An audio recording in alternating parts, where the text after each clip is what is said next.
Hi everyone, I'm Andrew, and today we're going to talk about something fun. Well, actually, it's terrifying, which is why it's something that needs to be talked about. Influential people are normalizing and encouraging the spread of hateful speech and actions towards marginalized groups of people, in which needs to be talked about. So today, we're going to analyze, break down, and fully dissect the problem we are facing in our country today. Let's start with something we can measure. Over the past few years, hate crimes have skyrocketed, and it's not like people just woke up and one day decided to be meaner. What's changed is that harmful, discriminatory language has been handed a microphone and amplified by politicians, public figures, and media platforms. And the crowd, they're clapping loudly. See, there was a time not long ago when racist or hateful beliefs were at least whispered behind closed doors. And now, they're shouted on live TV, tweeted, memed, and branded as just honesty.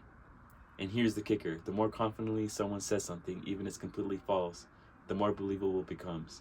If confidence was all you need to make something fact, we'd all be in serious trouble. So let's talk about free speech for a second. Yes, the First Amendment exists, and yes, the free speech matters. But, and this is a big but, there's a huge difference between speaking truth to power and power speaking hate to everyone else.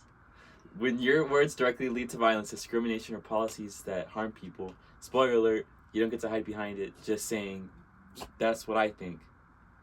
And this isn't new. Throughout history, we've seen how powerful words can be.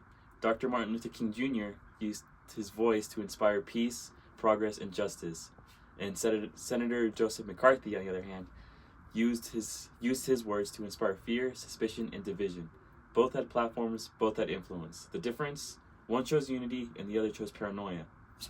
Fast forward today, and we're still seeing this in action. Donald Trump didn't invade hate-filled rhetoric, but wow, did he make people feel comfortable and confident with having such ignorant beliefs. Regardless of how hurtful they are to other groups of people, he took bold, diverse language and turned it into a brand millions follow. And then there's Elon Musk. Not a politician, sure, but that's to the millions who hang every tweet like it's the gospel. One minute he's talking about rockets, the next he's making statements about gender and politics that suddenly become talking points for real-world policy. We reached the point where people don't even bother fact-checking anymore. And now let's talk about the consequences. They're not abstract. When politicians say they're protecting children or preserving the traditional values, that's often code for targeting already vulnerable communities, especially immigrants and LGBTQ folks. We've seen families separated, healthcare stripped, identities erased, and all of it wrapped up in shiny patriotic packaging. Plot twist, that's not patriotism. That's prejudice in a red, white, and blue disguise. Now, let's be honest, we've all heard excuses like, oh, that's just how he talks, she's old school, or the classic, at least they're being real. Popularity doesn't cancel our responsibility. We've got to stop letting powerful people dodge accountability just because they got charisma or a catchy slogan. And it's not just the leaders, it's the media too. They'll stir the pot all day and then act shocked when it starts boiling over. We can't keep pretending the outrage machine is broken when doing exactly what it was designed to do.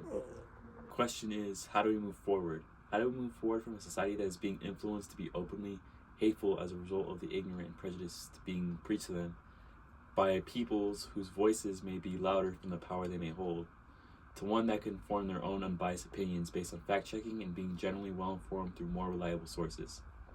Well, here's a start. We hold people accountable, not just socially and politically. We fact-check like our democracy depends on it, because it does. We speak up, especially when staying silent lets hate get louder. And maybe, just maybe, we remember something a fictional character once said. Uncle Ben from Spider-Man. With great power comes great responsibility. Yeah, I just quoted Spider-Man in a TED Talk, but seriously, he was right.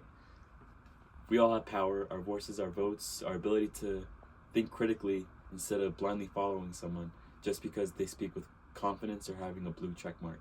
Let's stop rewarding politicians for telling it like it is when it is toxic, dehumanizing, or flat out dangerous. Let's build a country where leadership actually means something again, where saying harmful things comes with real consequences, where people, especially those most at risk, feel safe, valued, and heard. Thanks for listening. And remember, your voice matters. Remember that it's important to use it. It's also important for you to fact check the information and be skeptical being skeptical of what's being fed to you by your leaders and who speaks the loudest.